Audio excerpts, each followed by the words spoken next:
tape. Let's dive into the tape. Mike Rupp with a Yager-like salute. Roll the tape. Rupp with a shot. He's gone. 2 goals for Mike Rupp. Look at him go. Tape to tape. Let's diggity dive right into the tape. All right, Weeksy, we got to talk about the Nashville Predators. Because we both love their head coach. Yeah, of course. Andrew Burnett. Boy, Bruno. One of the real ones. Yep. And a lot of great things in an organization. Realist.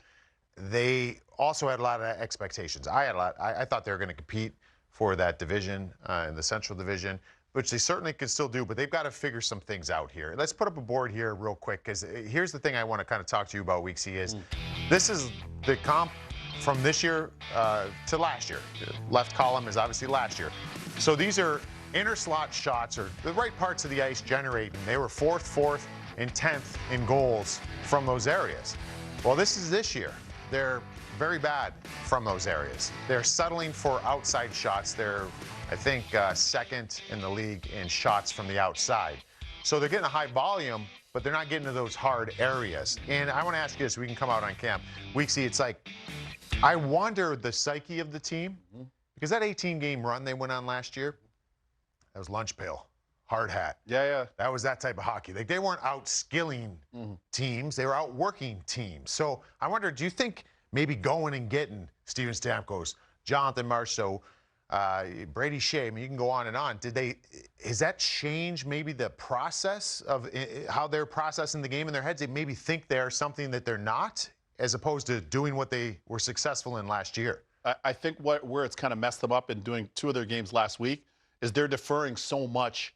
Every time they're there, they're like, where's Stammer? Where's Marchessault? Where's Marchessault? Where's Stammer? Where's Stammer? Which I totally understand, because those guys are ballers, they're Stanley Cup winners, and Stammer is a future Hall of Fame lock.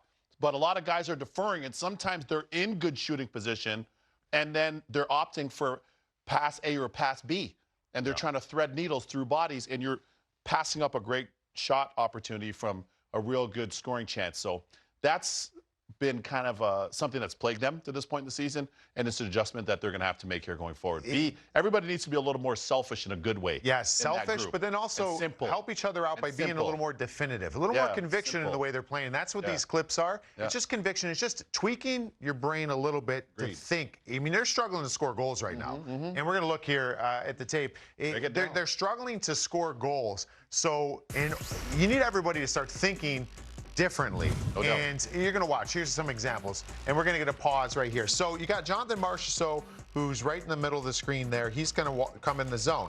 So here's what I want you to keep an eye on. And I believe that this is, I can't tell. I think that's Roman Josi, that he's getting involved and getting up ice here. So here's the thing, though. If you're D getting up there and getting involved on ice, one of these 2 guys, one of them, we got to have some drive. We got to get to those hard areas. Someone's got to go to the net here.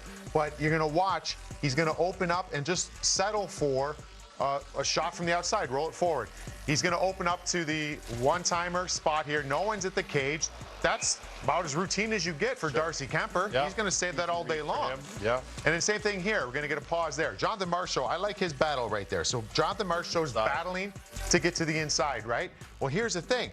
We need everybody to do that. Everybody should be on the same page. Why right now are we looking for a one-timer from an outside? Beat your guy to the cage, meet that puck at the net, roll it forward. No one does that.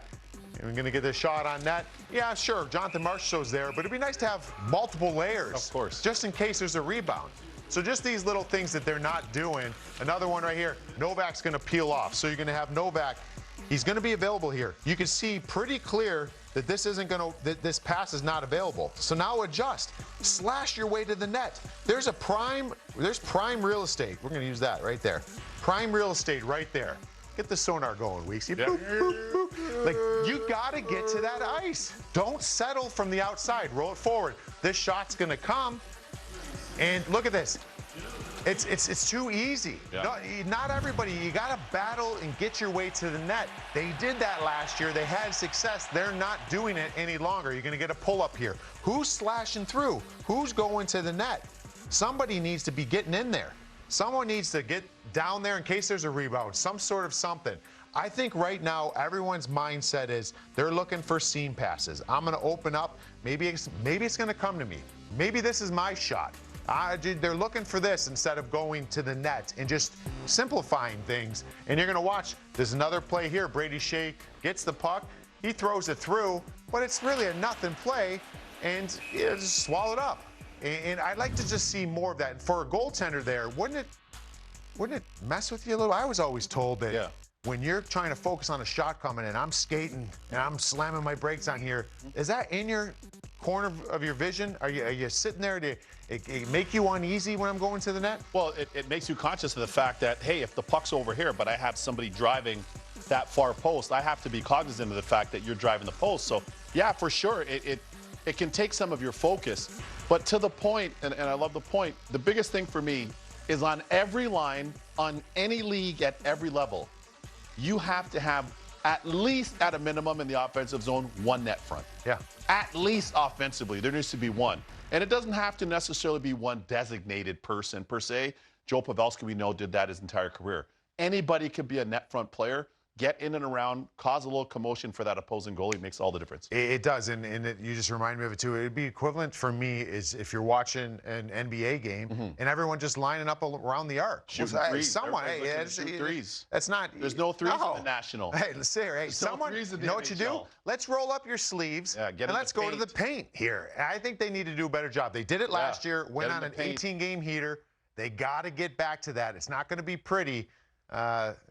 It needs to be a little more dirty down there in Nashville.